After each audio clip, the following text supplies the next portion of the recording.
नमस्कार, मैं हूं मोहम्मद अख्तर सिद्दीकी। मेरे साथ आप देख रहे हैं नेशनल कवरेज के डिजिटल प्लेटफॉर्म पे एक शिक्षकों से जुड़ी हुई खबर। ये खबर पिछले सप्ताह की है। इसे ओपी त्रिपाठी ने बड़ी कार्यवाही करते हुए फतेहपुर मंडौ ब्लॉक में गोपनीयता से जांच कराई तो पाया कि 4 शिक्षक फर्जी हैं और वो फर्जी दस्तावेज लगा करके कम से कम कई सालों से नौकरी कर रहे थे। ये चारों शिक्षक बर्खास्त कर दिए गए हैं और इनके ऊपर एफआईआर लॉन्च कर दिया गया है। और बीएसए ओपी त्रिपाठी ने यह बतलाया कि इनसे पूरी वेतन की रिकवरी की जाएगी। ज़रा सोचिए, ये बहुत ही सेंसिटिव मुद्दा है कि जो शिक्षा देने का काम करते हैं, जो इस देश के नौनिहालों को, इस देश के भविष्य को संवारने का काम करते हैं, जब उनकी ही डिग्रियां संदेह के घेरे में रहें और उनकी डिग्रियां फर्जी रहें, तो वो क्या शिक्षा देंगे और क्या इस देश के भविष्य को संवारेंगे? ऐसा क्यों होता है? ऐसी बीज शिक्षा विभाग में कहां से आई जो आज पनप करके एक बड़ी पेड़ हो चुकी है? इसको जानने के लिए ज़रा सा नज़र डालिए। पिछले वर्ष यानी 2018 में पुल हुई प्राथमिक शिक्षक की भर्ती के ऊपर जो 68,500 की शिक्षक की भर्तियां पिछले वर्ष पूर्ण हुई थी, इसका जब विज्ञापन निकला तो कट ऑफ जो है 150 नंबर में जनरल वर्ग के लिए 45% रखा गया और आरक्षित वर्ग के लिए 40% रखा गया। लेकिन 27 मई 2018 को जो नियत निर्धारित परीक्षा की डेट थी, उसके ठीक 10 दिन पहले सरकार ने एक नए जियो से अपना फरमान सुनाया कि इस शिक्षक भर्ती में कट ऑफ जो है 33% और 30% रहेगा, अर्थात जनरल वर्ग के लिए 33% और आरक्षित वर्ग के लिए 30%।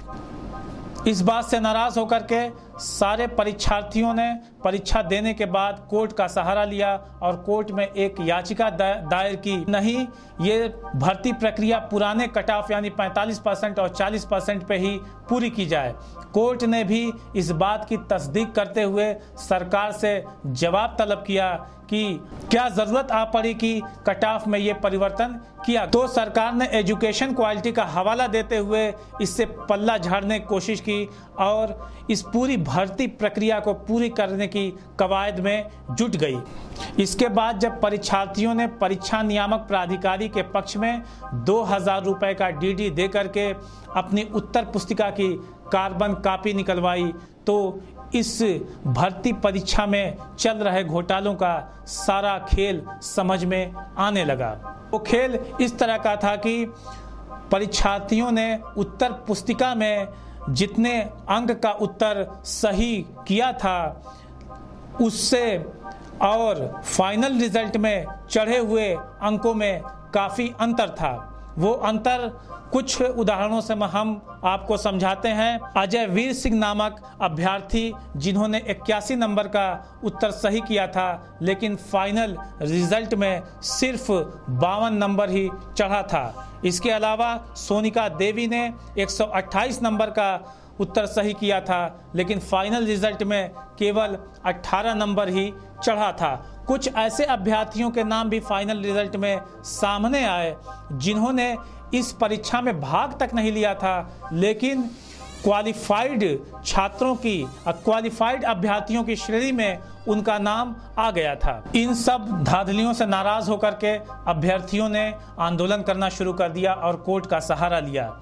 तो आनंद फानंद में सरकार ने परीक्षा नियामक प्राधिकारी के सचिव डॉक्टर सुत्ता सिंह को सस्पेंड कर दिया और ये मामला कोर्ट से होता हुआ सीबीआई के चौखट तक जा पहुंचा। लेकिन सरकार डबल बेंच में जाती है और सीबीआई के जांच से उसे राहत मिल जाती है। इस प्रकार से इस 68,500 भर्ती प्रक्रिया में किस प्रकार से धांधली हुई, इसका पूरा खेल सबके सामने आया। इस भर्ती को निरस्त करने की मांग उठने लगी, लेकिन सारी मांगों को अनसुना करते हुए इस सरकार ने 68,500 भर्ती प्रक्रिया को पूरा तो किया, लेकिन पूरी तरह से 68,500 सीटों पर नियुक्तियां ये सरकार नहीं दे पाई। केवल 41,000 सीटों पर ही नियुक्तियां हुई और शेष सीटें खाली रही। तो ये एक छोटी सी कहानी थी जिसमें आपने देखा कि किस तरह से शिक्षा विभाग में धांधली करके घुसपैठिया अपनी पावर और पहुंच से नौकरी कर रहे हैं, और जिसका एक छोटा सा खेल मऊ के फतेहपुर मंडौ में सामने आया बीएसए की कार्रवाई के बाद। लेकिन अगर बड़ी स्तर पे जांच कराई जाए तो पता नहीं इस तरह के कितने फर्जी शिक्षक सामने आएंगे जो फर्जी डिग्रियों के आधार पर और दूसरी तरह से घुसपैठ करके नौकरी कर रहे हैं, जो खुद पढ़े लिखे नहीं हैं, फर्जी डिग्रियां बनवा करके नौकरी कर रहे हैं या किसी तरह से इस विभाग में घुस गए हैं।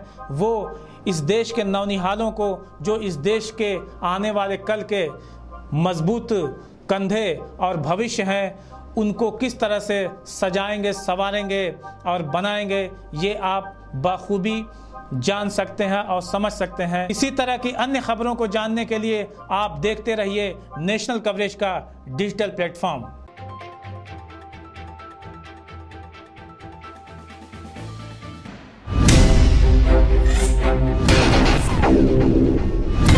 नेशनल कवरेज, जो कहेंगे सच कहेंगे।